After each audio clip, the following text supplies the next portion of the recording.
Olá, estamos voltando para mais um reprise, mais uma publicação aqui na nossa página Estação da Luz Espírita. Hoje nós vamos reprisar uma live de Alberto Almeida. E agora, para onde vamos? Transmissão direta da Federação Espírita da Flórida, nos Estados Unidos, ocorrida no dia 28 de março de 2020, às 13 horas, horários de Brasília. Qual é a finalidade?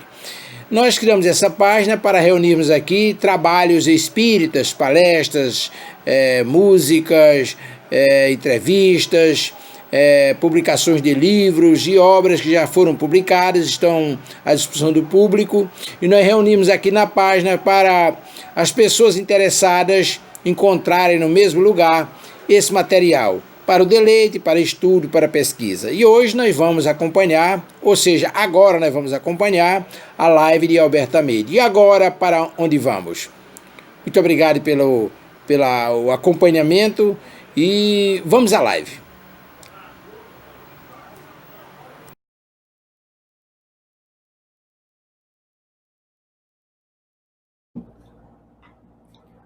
E nós estamos exatamente nessa experiência, fazendo contato com ela. E é isso que nós vamos estar avaliando, estar analisando, fazendo reflexões à luz do pensamento espírita, para nos ajudar a fazer um caminho mais ecológico em relação a essa dinâmica que nós estamos enfrentando. É natural, portanto, que precisemos dessas reflexões no sentido de nos ajudar a fazer esse caminho. São 13 horas, estamos bem próximos de fazer esse caminho de reflexivo, objetivando esse caminho que pretendemos fazer, ou que necessitamos fazer. Queridos amigos, estamos conectados. Queremos saudar aos internautas que estão conectados nessa rede mundial de computadores, através do Facebook, através do YouTube, e estamos juntos no Jardim das Oliveiras, também fazendo parte dessa live, a nossa Mansão do Caminho, igualmente, e a Federação Espírita da Flórida, trazendo possibilidades de, juntos, efetivarmos uma rede de ajuda que nos viabilize a reflexão desta tarde. Queremos iniciar lembrando uma fala do espírito Yoga Shrishanan, através da psicografia de Elzio Souza. O baiano desencarnou há tão pouco tempo. Então, diz ele, numa frase que vai se compondo e constrói estrofes, que diz: mergulhei profundamente no universo, Deus. Mergulhei profundamente no outro, Deus. Mergulhei profundamente em mim, Deus. Só Deus. Sem alto nem baixo. Sem vida e sem morte. Sem princípio e sem fim. Deus, somente Deus. Essa fala deste espírito na perspectiva da compreensão que o Espiritismo nos enseja a ter, nos favorece uma análise que vai na compreensão de que tudo e todos estamos dentro da divindade.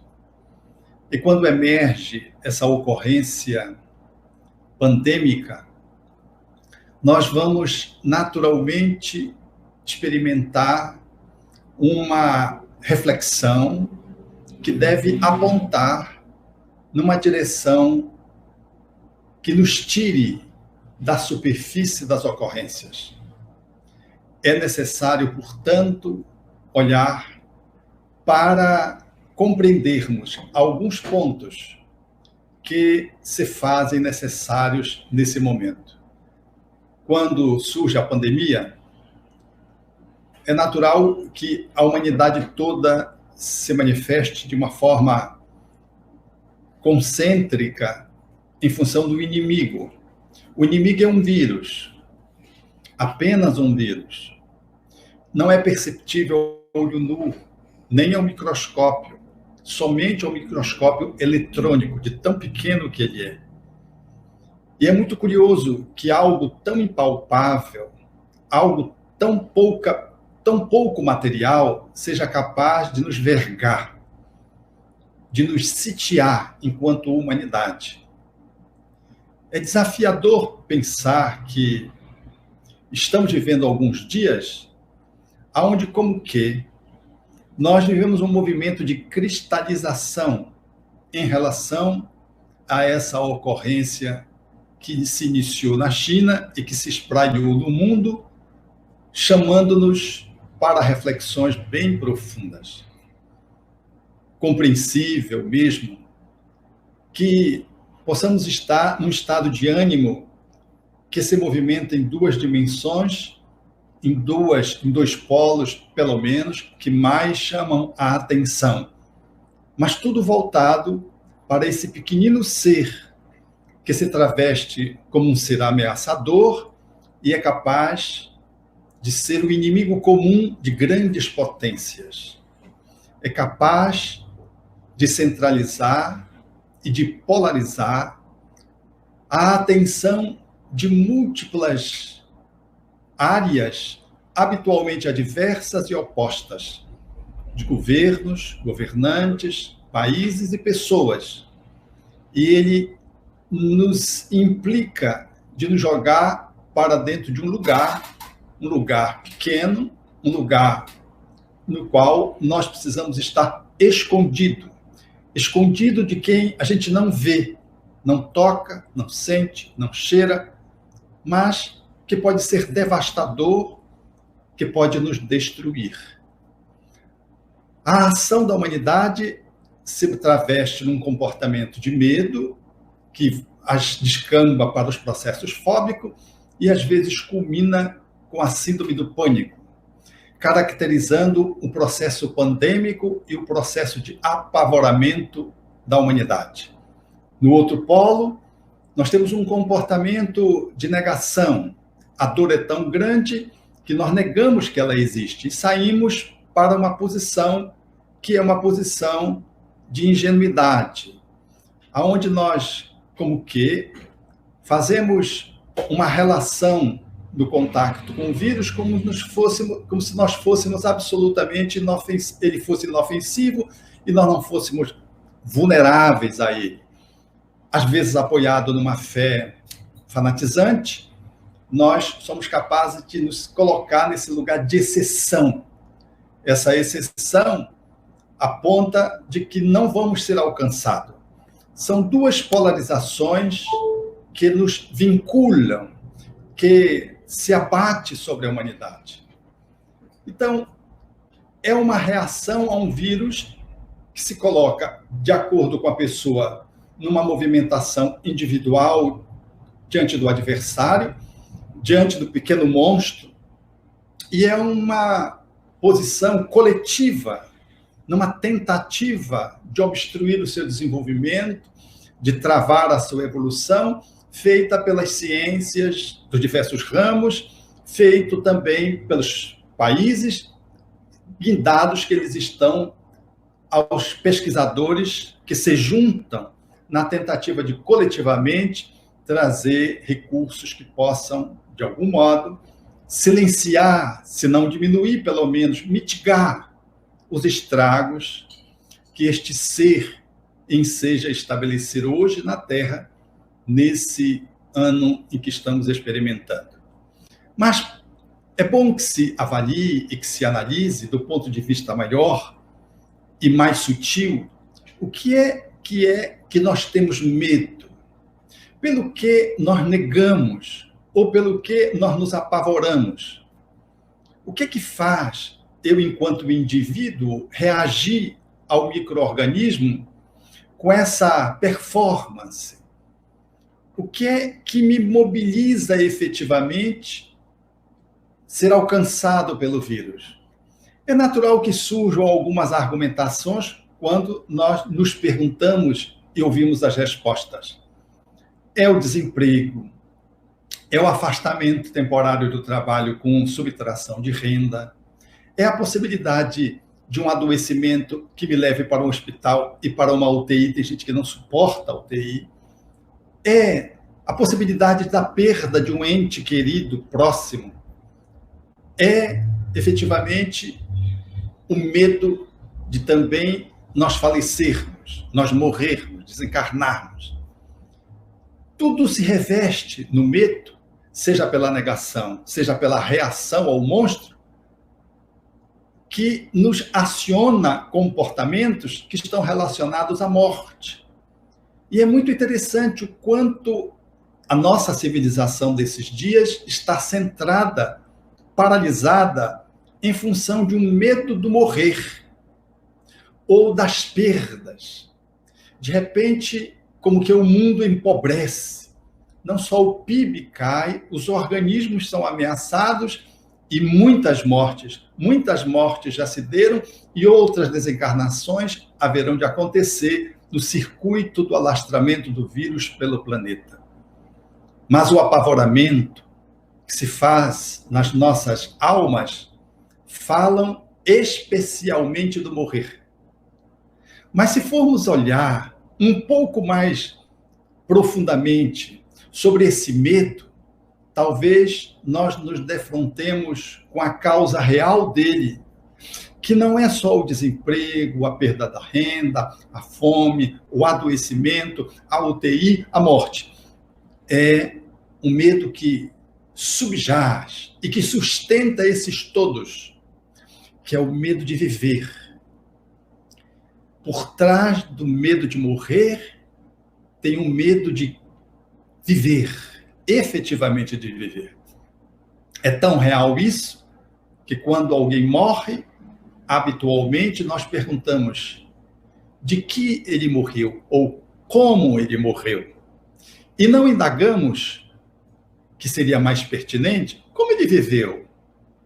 Nós estamos tão centrados nesse medo absurdo que nos constrange, que a gente pergunta como a pessoa morreu, o que não vai fazer a menor diferença, e, ao invés de como ela viveu, para que eu pudesse aprender com ela. Então, por trás desse medo individual e coletivo, tem o medo da vida. Da vida que, na perspectiva espírita, é perene, é eternal, não é terrenal.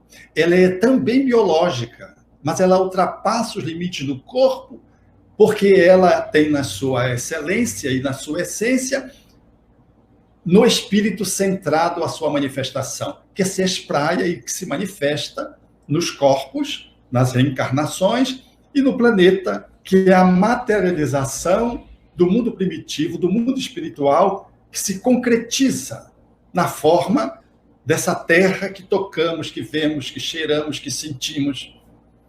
O olhar da vida, portanto, deveria ser mais alargado.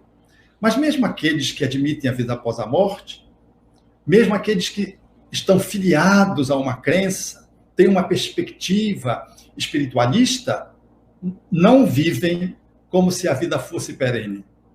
E estão dominados pelo medo de morrer, mas, em realidade, estão açoitados pelo medo de viver. Porque viver é o maior desafio. Então, quando olhamos para o medo de viver, nós somos convidados a fazermos uma breve análise de como é que estava a vida no planeta. Como é que estava essa nossa movimentação, que é uma movimentação que fala muito da fuga, que fala muito do vazio das relações, da multiplicidade e da velocidade dos equipamentos, mas também das pessoas, umas passando pelas outras. Nós vivemos uma vida que é do descartável, do muito rápido, do tempo é dinheiro. Nós vivemos pilhados, efetivamente. Então, é essa vida que nós construímos. É essa vida que nós concretizamos nas super jornadas de trabalho, no exercício físico demasiado, às vezes com os usos de anabolizantes. Nós fazemos vários movimentos que não são movimentos saudáveis. E tanto não são saudáveis que os índices de depressão, os suicídios, os homicídios, a violência, a dinâmica de um país enfrentar o outro e a ameaça de guerras, os homens-bombas, as situações de beligerância no Oriente Médio, a faixa de Gaza, falando ali de um entrechoque entre árabes, no caso de palestinos, e judeus. Nós vivemos um mundo que tem essa característica. Mas no nosso cotidiano doméstico também é assim. Quanto tempo você tem um para o outro em casa? Quantas vezes nós estamos em família? Quantas refeições nós fazemos juntos? Quantos tempo os filhos têm ao lado dos pais? Como é que é a relação de encontro dos amigos? Qual o tempo que você resgata para poder permitir repouso físico? Como é que o lazer comparece? Como é que são os amigos que fazem parte da nossa relação cotidiana? Que tipo de amigos ou que relação de amizades são essas? Ou elas circulam em torno do quê? De quê? Muitas vezes somos dominados numa relação dos amigos, num pretenso lazer, pelo álcool que nos domina a ponto de nós sairmos e dizer, hoje eu vou sair para beber com fulano. Vamos sair para beber hoje? Então, nós não vamos encontrar os amigos, nós vamos sair para beber. E aí a gente convida os amigos. Parece que a centralidade está a bebida. E os amigos se reúnem em torno do álcool. Mas pelo que nós fazemos essa movimentação?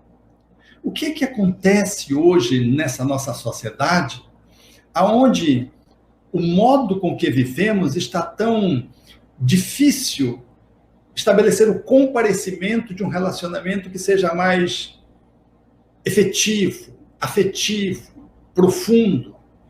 O que sucede nas nossas relações que fazem com que os jovens, hoje, façam o enfrentamento da escola replicando aquilo que se estabelece no lar, sem o mínimo respeito pelas autoridades? Ou, para lidar com as suas frustrações, preferem se cortar. Em se cortando, como que, no processo de automutilação, eles silenciam dores profundas da alma, dores internas. Então, o que está acontecendo com a família? Será que é dessa família que nós nos evadimos para o trabalho e construímos esse trabalho muito louco, esse tempo que nunca dá, essas necessidades econômicas que sempre não são supridas? Será que não é isso que nos impele para um consumismo desenfreado?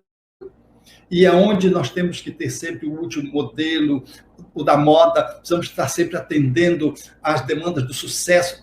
Será que essa construção, que é individual e que é coletiva, ela não está sofrendo um blackout? Será que essa nossa movimentação, ela não define claramente que nós não estamos com dificuldade de viver? Estamos desengonçadamente sem conseguir saber viver. Então, com medo da relação com a vida, nós tememos a morte e nos enchemos de patologias, deprimimos. Muitas vezes entramos num processo que culmina num suicídio com associações espirituais de péssima qualidade. É essa estratosfera, psicosfera e essa sociedade que nós construímos a partir de um jeito desajeitado, desengonçado de viver. E pelo que isso está acontecendo? O que está por trás disso? O que a vida está nos demandando pensar, analisar, refletir, pensar, quando um micro-organismo ele consegue ser tão virulento, tão devastador, a despeito de ter pouca letalidade, tem uma transmissibilidade que nem os nossos equipamentos eletrônicos, tem uma velocidade imensa. A despeito de ser pouco ferino, letal, mortal, a forma como ele se distribui, a montanha com que as transmissões se estabelecem, promove o blackout numa sociedade que não tem leito para atender os enfermos. Não temos tempo para poder, em tempo, fazer face ao processo viral. Tal como acontece nas nossas relações. Nós não temos tempo uns para os outros. As situações se acumulam.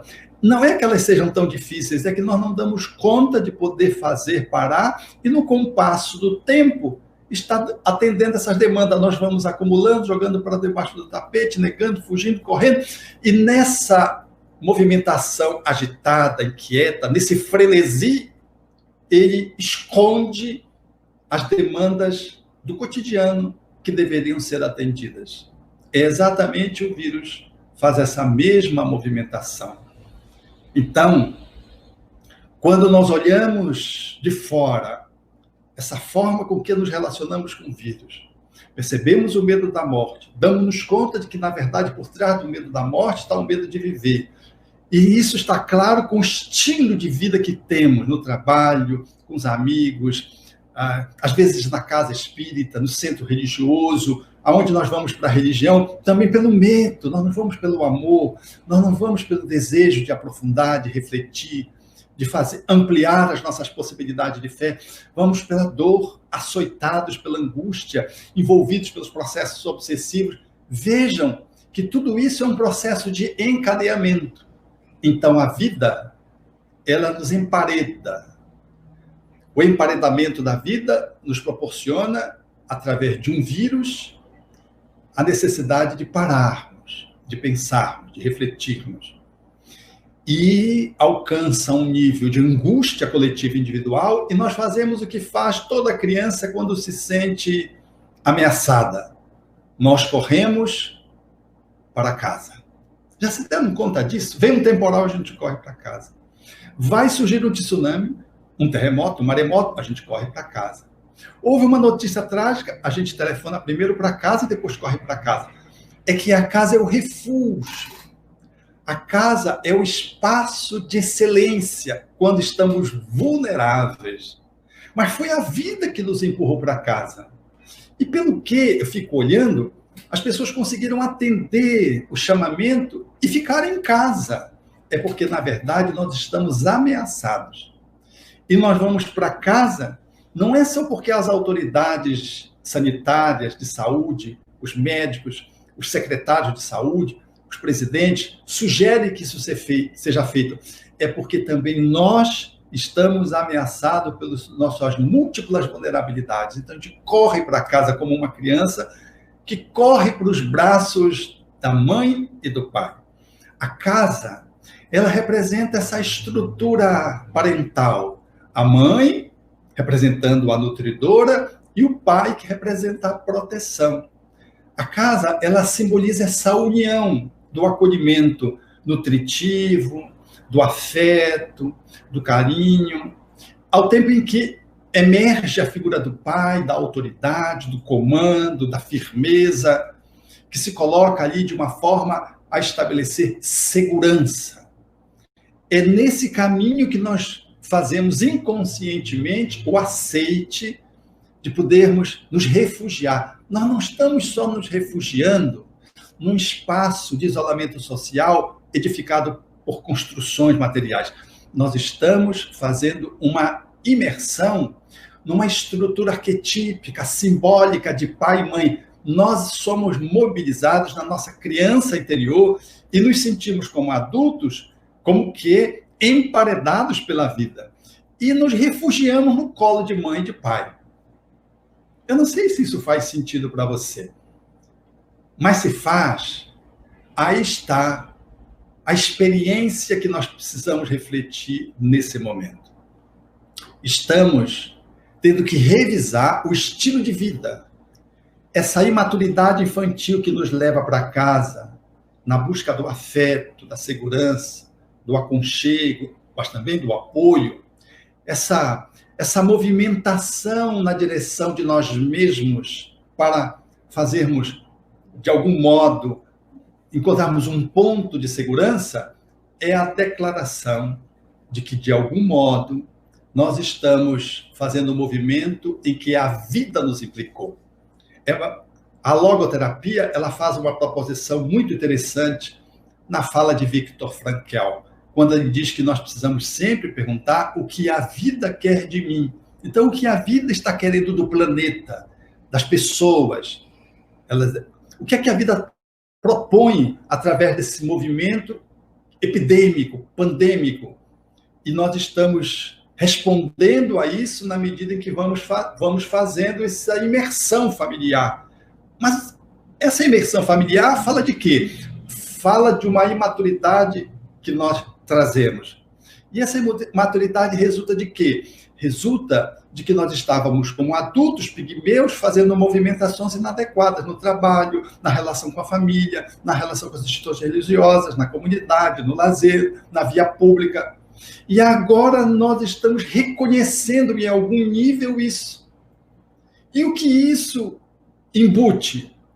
Isso embute um movimento de responsabilização e de responder para a vida de um jeito que a gente possa encontrar um outro lugar a fim de poder fazer face às circunstâncias existenciais que temos experimentado na atualidade.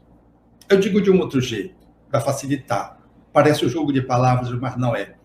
Nós precisamos, para além do vírus, para além da ameaça da doença, da morte, do medo de viver, do estilo de vida atrapalhado, nós precisamos, em família, com apoio familiar de pai e mãe, ainda que eles possam não estar conosco em casa, mas nós corremos para casa porque isso simboliza pai e mãe, nós precisamos fazer um encontro conosco mesmo.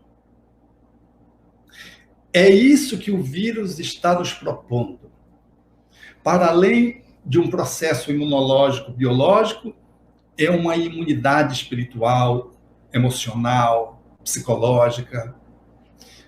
Há que se fazer, portanto, um enfrentamento, porque na raiz dessa movimentação está eu com medo de mim mesmo, eu descolado de mim mesmo, eu vivendo imaturamente comigo mesmo. E quando eu estou nesse lugar, quando eu me movimento na vida, sai imaturidade, sai pequenez, sai superficialidade, e aí eu vou no mundo tentando esconder-me de mim mesmo nessas relações que acabamos de alinhavar, que traduzem, em última instância, a dificuldade que eu tenho de lidar comigo mesmo, refletida no lar, no trabalho, na comunidade, no centro espírita, nas igrejas, no centro de lazer. Enfim, o que a vida quer de mim, trazendo um coronavírus?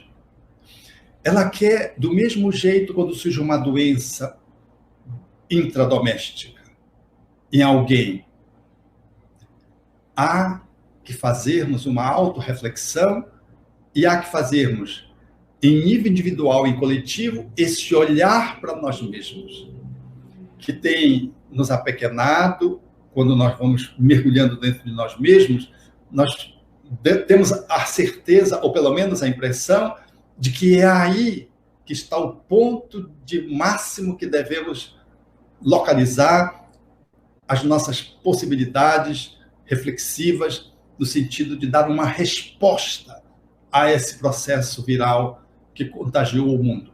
Não é o vírus, esse vírus invisível que nos alcança, chamado imaturidade, infantilidade, pequenez, resultado de um ego frágil, de um ego desestruturado, que se apoia nas coisas, se apoia nas pessoas, se esconde no trabalho, que foge do lar, que não tem tempo para nada, que está sempre apressado. É essa movimentação que traduz agora a necessidade que precisamos fazer e ter de olhar para a causa profunda. que está além das vacinas, que está além dos remédios, que está além das propostas sanitárias, nada obstante inclua todas elas, mas no fundo, lá no fundo mesmo, talvez se pudéssemos tirar o melhor aprendizado dessa circunstância, está a necessidade do autoenfrentamento. Negado, na manifestação de fuga, nas nossas formas com que nós nos colocamos no mundo, na forma com que lidamos com o nosso próprio corpo, nós temos negado lidar com as nossas entranhas mais humanas e também as nossas entranhas mais sagradas, cuja desconexão nos impede de transformar a nossa humanidade numa humanidade mais humana. Me desculpe o pleonasmo, mas é assim mesmo. Então há um provérbio popular que é muito sensível para traduzir o que precisamos fazer, respondendo essa pergunta: o que a vida quer de mim? Se correr, o bicho pega; se esconder, o bicho acha; se ficar, o bicho come. Essa é que se traduz na realidade do provérbio popular, que se coloca desafiador, parece que não tem saída. É assim que egoicamente nós funcionamos. É assim que a criança apavorada, ela não encontra solução, ela precisa que alguém resolva por ela, o pai, a mãe ou um tutor. Nós estamos exatamente nesse ponto. E a proposição espírita é de que nós possamos dar um passo, incluindo um novo ponto nesse provérbio popular. Se correr, o bicho pega; se esconder, o bicho acha; se ficar, o bicho come; se enfrentar, o bicho some. Enfrentar o bicho, enfrentar-nos a nós mesmos para nos acolher, talvez seja a grande resposta para a pergunta: o que a vida quer de mim? Ela quer que eu me encontre, ela quer que eu me acolha, ela quer que eu marque o encontro comigo, e por isso agora ela me sitiou no lar. E ela me sitiou no lar ao lado daqueles que são mais íntimos, porque são os mais íntimos que falam de mim mesmo, quando a convivência se estreita, se aproxima, se demora.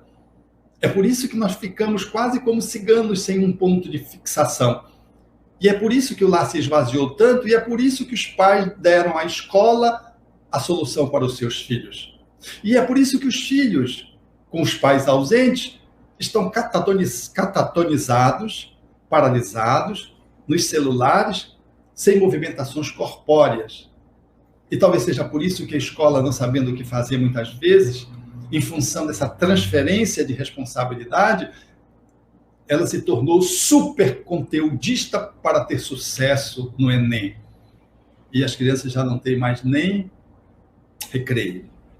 E é o recreio que proporciona esse espaço de lazer, de encontro, de convivência, de desenvolvimento das habilidades. Nós suprimimos isso, as crianças não têm tempo mais de nada.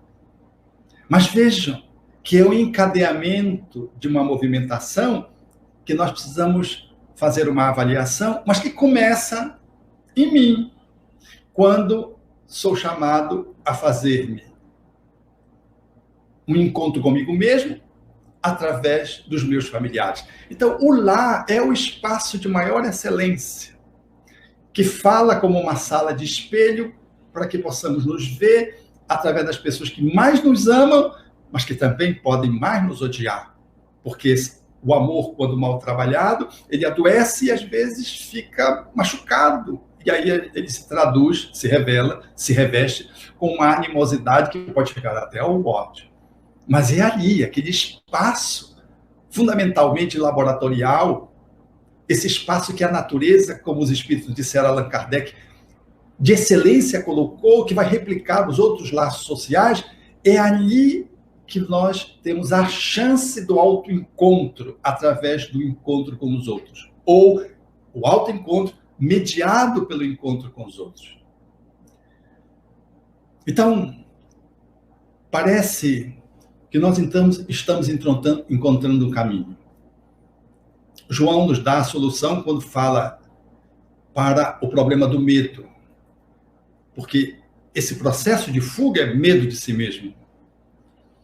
E João propõe que a antítese do medo é o amor. Então, é a amorosidade, a autoamorosidade, a vacina que vai nos proporcionar a facilitação desse autoencontro. Então, agende aí. Marque o encontro com você. Como você faz com um amigo, você faz com você. Marque o encontro para fazer contato com você para você conviver.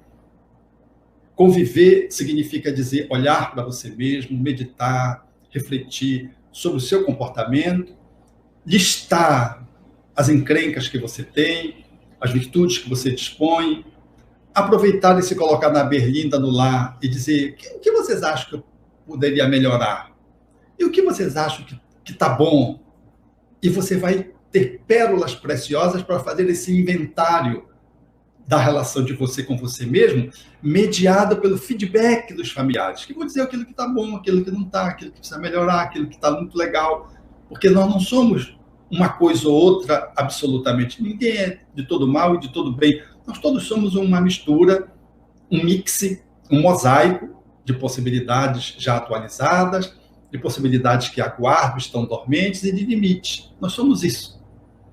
E quando nós somos chamados a fazer o contato conosco, a convivência, através da análise, o autoconhecimento colocado na questão 919 de O Livro dos Espíritos, que suscita na linguagem de Santo Agostinho, esse mergulho que deveríamos fazer diário. Podemos fazer, diz ele, através da opinião dos outros. E se tivermos a oportunidade de um inimigo falar da gente, melhor ainda, porque o inimigo não nos poupa. Porque o amigo ainda faz panos quentes, não quer nos machucar, mas o inimigo diz na lata o que você precisa ouvir. Mas, nesses dias, o lar funciona como esse mediador para a tua autoconvivência. Conviver não é para te criticar, para te machucar, para te mutilar, para te condenar. A proposta não é essa. Nós somos seres admiráveis, porque somos filhos de Deus. Nada que Deus criou poderia ser uma excrescência. Então, nós somos admiráveis e precisamos recuperar essa relação conosco mesmo, que ficou perdida quando nós nos descolamos do sagrado e nos perdemos numa movimentação meramente humana, como se fôssemos um animal racional e pura e simplesmente. E aí nós nos desengonçamos, perdemos o contato, houve uma fratura interna, profunda, e deu nisso, esse estilo de vida e toda essa parafernália que fizemos uma panorâmica para dizer, para explicar. Então, é necessária a convivência para que possamos compreender a nossa dinâmica. Esse inventário para que possamos ter uma apreensão de como é que a gente está. E nessa apreensão, podemos fazer um movimento de aceitação. Cada passo desse é uma manifestação da autoamorosidade. Marcar um encontro, ir ao encontro com você, conviver com você, obedecer feedback, autoanálise, compreensão, aceitação, são todos frutos de uma atitude de alguém que pai e mãe acolhe e protege, nutre e dá segurança. É o que nós precisamos fazer conosco mesmo neste momento. Autoaceitação, que não significa dizer que está bom como é que está, significa dizer que algumas coisas estão boas, mas outras já passaram do tempo, de que alguns limites eu preciso romper, preciso avançar, de que esse bicho, se eu enfrento, ele some. E nesse movimento de autoaceitação, ele me empodera e vai me dando condições de eu fazer o próximo ato de autoamor, que é a transformação, que só é estabelecida quando eu tenho convivência com os outros. Então eu preciso, nesse mundo agitado desses dias, ter tempo para mim e para o outro. Eu preciso diminuir essa velocidade de que tempo é dinheiro e eu corro atrás do dinheiro, não corro atrás das pessoas, nem de mim mesmo. Eu preciso estabelecer um compasso e um ritmo que seja saudável. Ainda há pouco eu estava vindo para cá, eu estava ouvindo o que você está fazendo? Eram os cantores, os artistas, e um cantor muito famoso no Brasil, que naturalmente eu não vou dizer o nome, ele falava do que ele estava fazendo, que estava vendo lá a bagagem, não sei o quê, as coisas que ele precisava arrumar e tudo. Depois disse mais algumas outras coisas, que tinha muitas composições. Aí disse assim, e aí eu estou esperando o tempo passar. Esperando o tempo passar, a gente costuma dizer, matar o tempo. Então, veja, estar em casa esperando o tempo passar. Matar o tempo.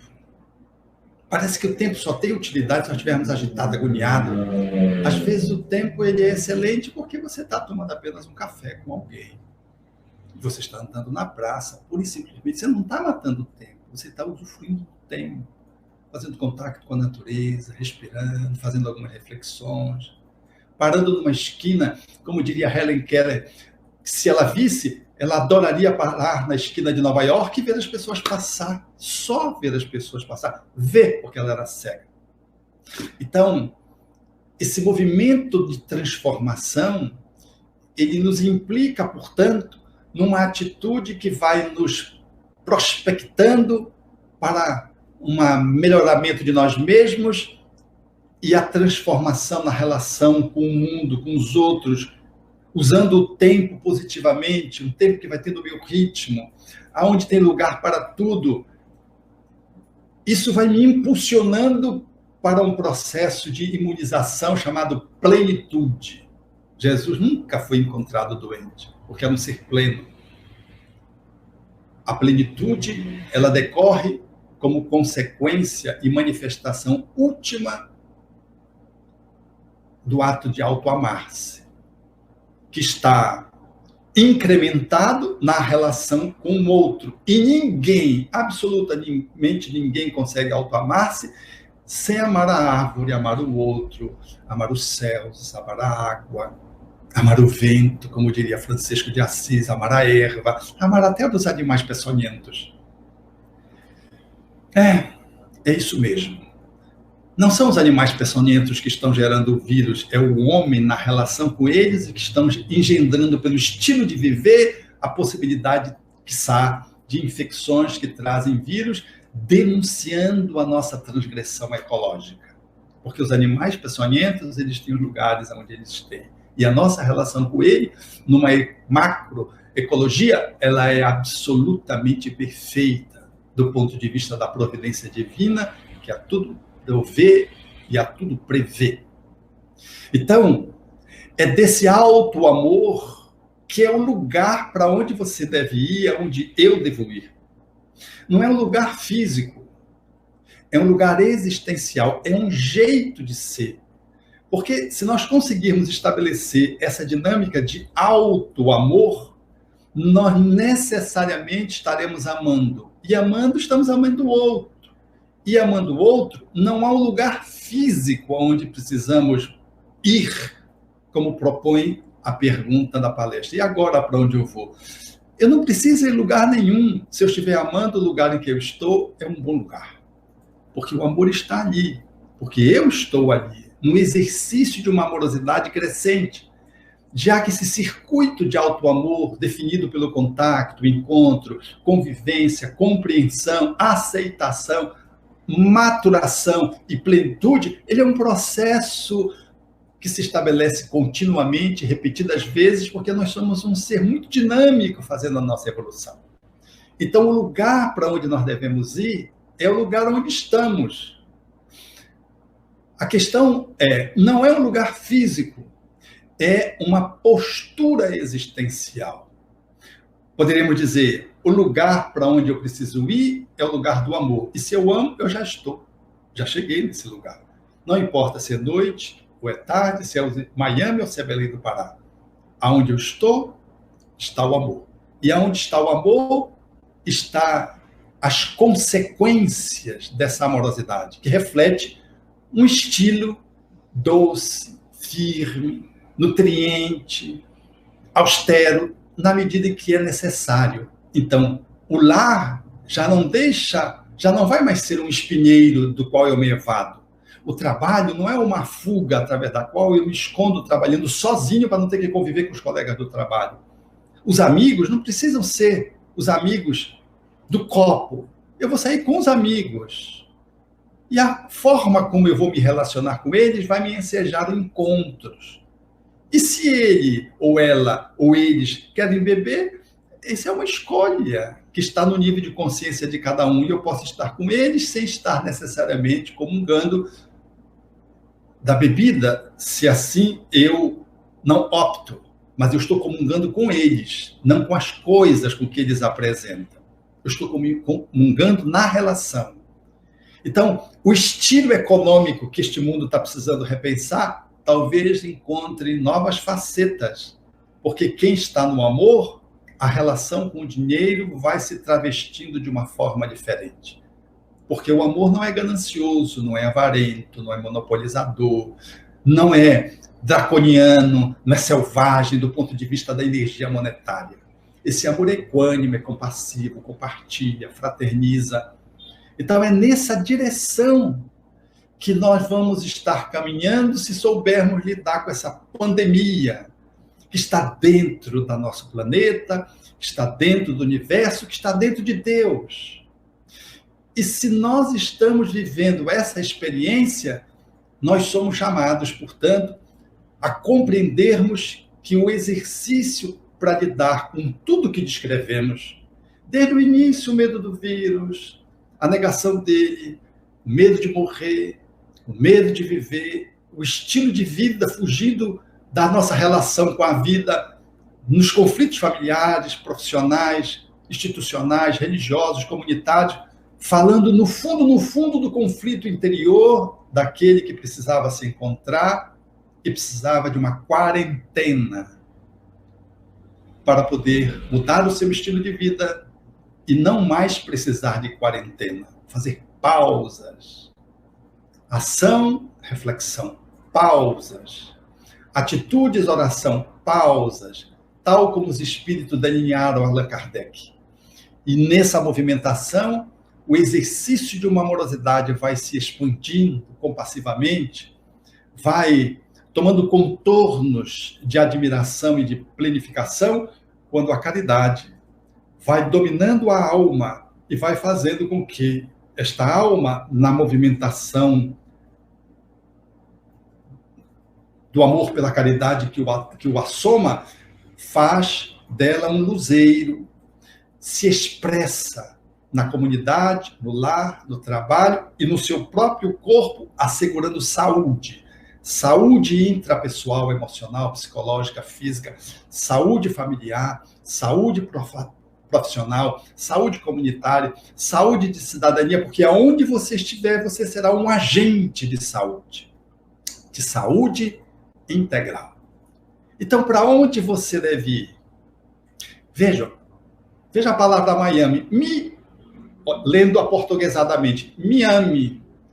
Então, talvez a própria palavra Miami significa o lugar para onde você deve ir. Naturalmente, que lendo aportuguesadamente, me ame.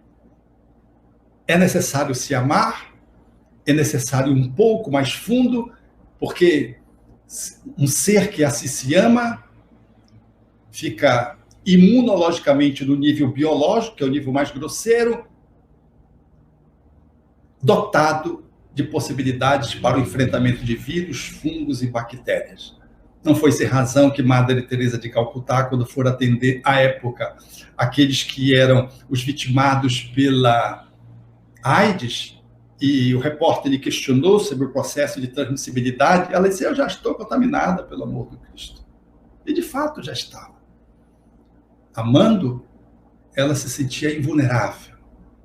Quem ama está invulnerável.